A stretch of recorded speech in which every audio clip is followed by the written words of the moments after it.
Hey guys, I run a channel right here on YouTube that features how-to videos regarding various common restoration or maintenance tasks on the Datsun S30Z. And by S30Z, I mean that's a chassis code which includes a 240Z, 260Z, and a 280Z. But one of the most common questions that I come across is, how did you go about finding an S30 project car? And once you find one, how do you inspect a Datsun Z? So in this two-part episode, I'm going to be creating a guide for the typical garage gearhead who is in the market for one of these amazing cars. So I'll be creating a bit of a buyer's guide, if you will, that will address both of those questions in detail. So I think the very first thing that you need to do is determine a budget and learn to stick with it. And I realize this seems very obvious and isn't anything specific to the Datsun Z, but it's worth thinking about even before you start your search, because as soon as you start looking for one of these things, you're going to find that some of them are in very rough shape for less than $1,000, and you're going to find some that are immaculately restored, examples that cost more than $30,000, and you're going to find everything in between.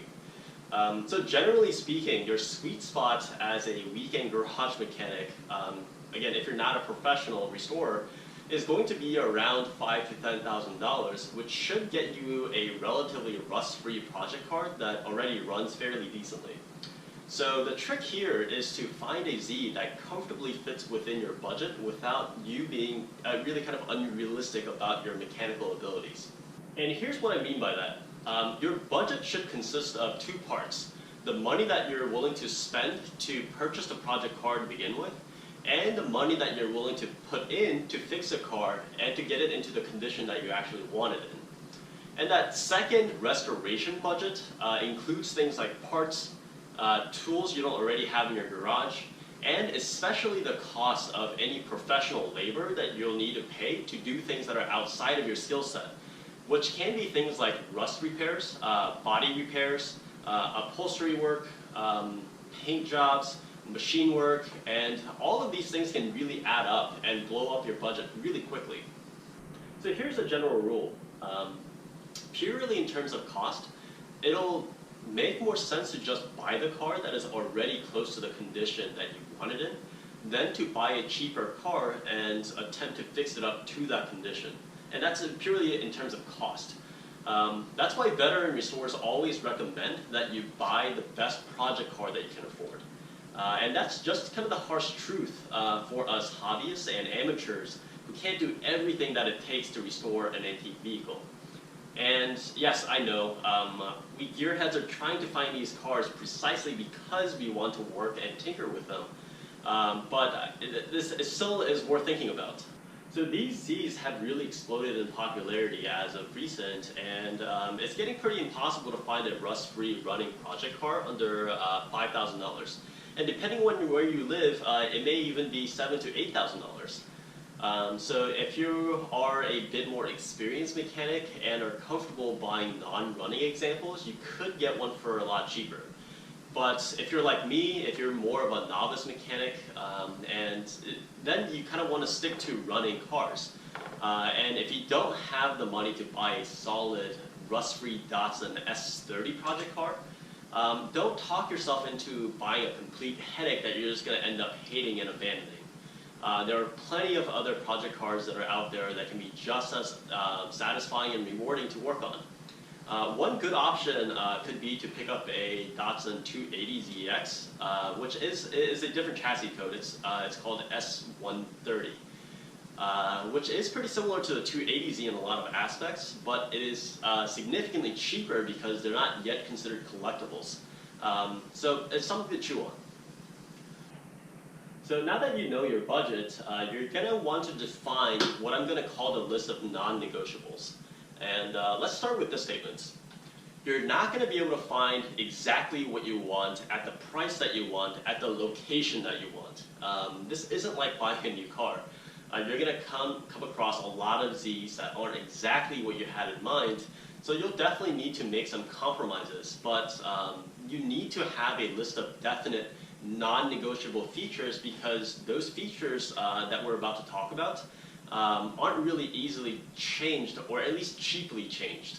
So let's run through what they are.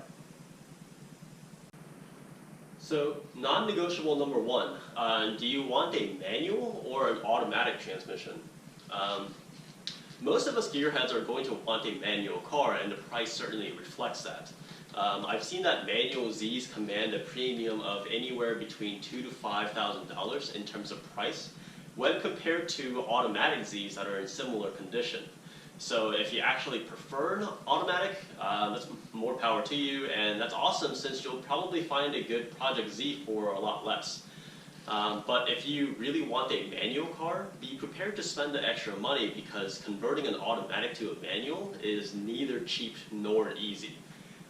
As far as I know, no one makes a kit to do this conversion, and I know it's tempting to just buy that automatic Z, but you're going to have to spend a fair bit of money in parts and tools to convert it, not to mention spend a lot of time doing the research and doing the work. And if you have a shop do the work for you, it'll easily cost more than the price differential between buying a manual and an automatic car to begin with. So the point is, if you want a manual, just make sure that you buy a manual car. Don't talk yourself into buying an automatic. Second decision point. Are you looking for a Z that is mostly stock or a Z that has been modified in some way? There are plenty of Zs for sale that had been engine swapped, slammed with custom suspension components and roll bars for the track, or just have been very heavily modified in some other way. Unless the work was done very professionally and expensively, these modified examples generally are going to be cheaper than a stock Z in a similar condition because they've lost some of that desirability as collectible cars. But don't go buying a modified example without knowing exactly what you're getting into. For novice mechanics like us, sticking with more of an original car is going to be easier to wrench on because there are a lot of resources out there for the stock vehicle. There's tons of books, manuals, forum posts, and videos, well, like the ones in my channel, that walk you through how to restore a stock vehicle.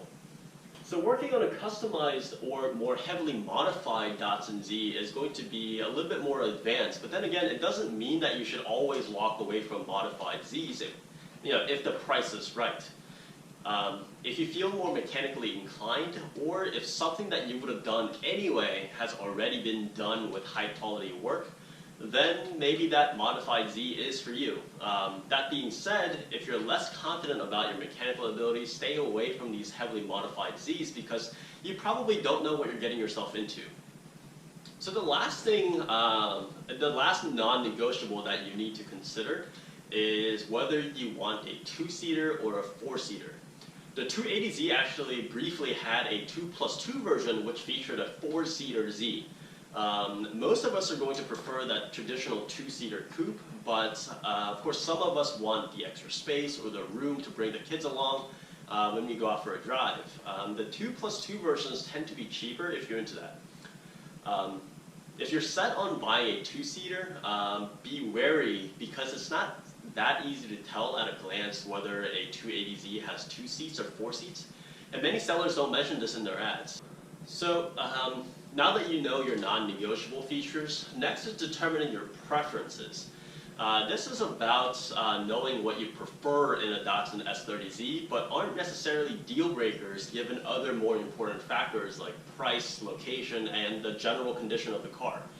I'm labeling these as preferences and not non-negotiables because these things are more easily changed even by the amateur mechanic.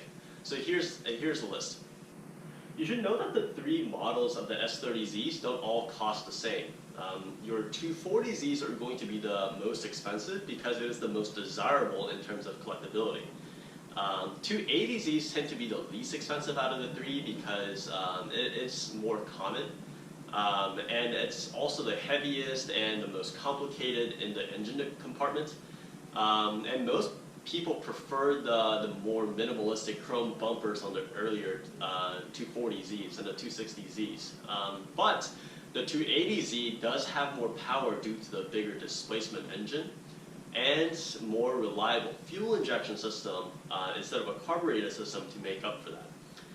Choosing a model out of the three is really in the preference list and not in the non-negotiable list, or at least for most of us, because most gearheads that are looking to get a Project S30Z don't really care about which one they get.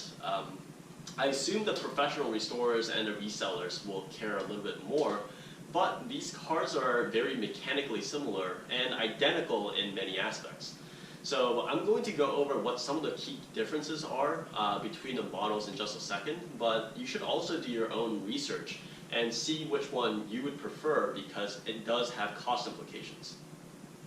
So I'm not going to start up that eternal debate on what is better for the classic car, carbureted or fuel injected. If you don't know the pros and cons of both, here's a skinny. Carburetors are simpler to understand. They're simpler to service and are usually cheaper. Fuel injection system, at least in a good condition, provide better gas mileage, are more reliable, especially in cold weather, and probably make more power. That's why all modern cars are fuel injected, and we don't make carbureted cars anymore. However, a fuel injection system that has been neglected can be a bit complicated to diagnose and expensive to fix because there are a lot more components that all have to work together to make the car run. And sometimes people prefer the carbureted versions because fuel injection system has a lot of electrical components which, again, us garage gearheads are a little bit afraid of. On the other hand, carbureted engines are much simpler mechanically, but you do have to know how to tune one to get that air-to-fuel mixture just right, whereas the fuel injection system automatically adjusts that for you.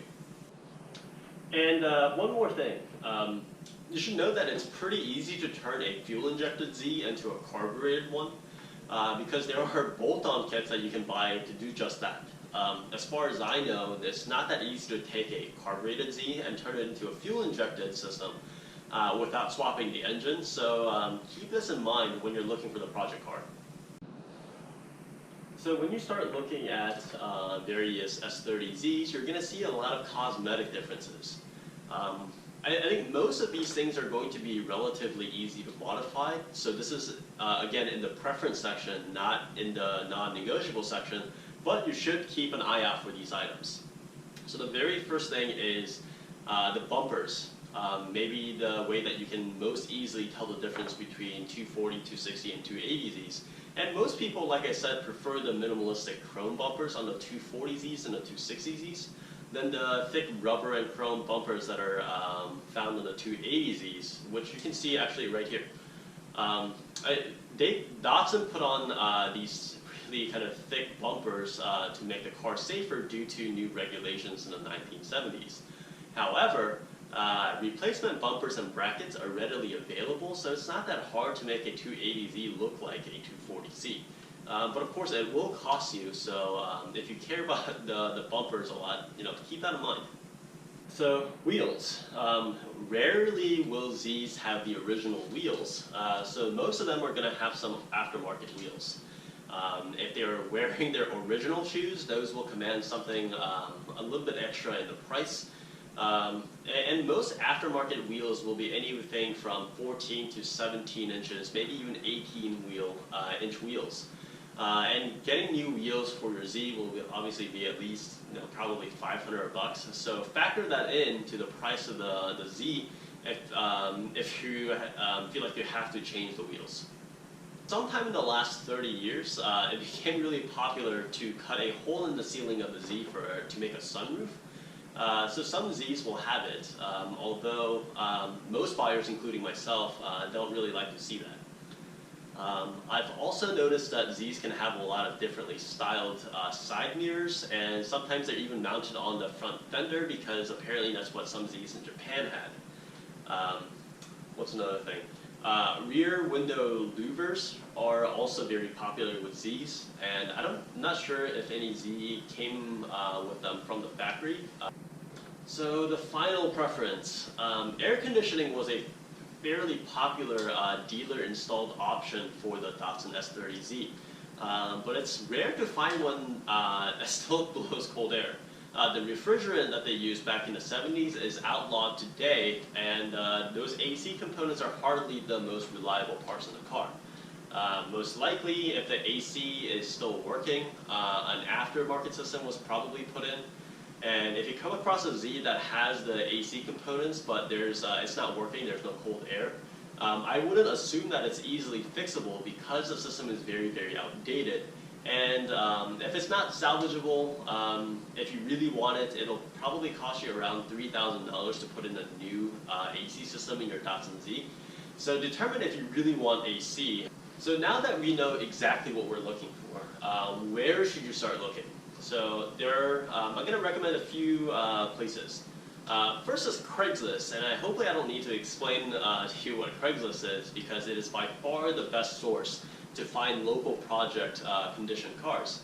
But the trick to using Craigslist is expanding your search to any city or an area of at least 200-mile radius, maybe even 500 to 600 miles if you're able to make that trip.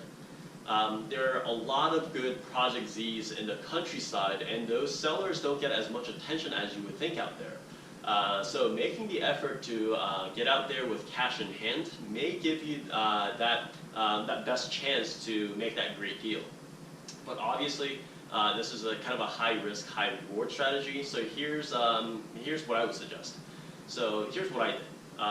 I found 6 different Zs in North Carolina, South Carolina, Georgia, and even Florida. And I'm located in Northern Virginia. So I made a road trip out with a rental car. So I checked out Zs on my route to other Zs, and I made a purchase when I came across one that I really liked for a price that I really liked. So after I made the purchase, I returned the rental car nearby, and I drove the Z all the way back home. Although I spent some money to get out there, it's nothing compared to what I would have had to spend to get it shipped.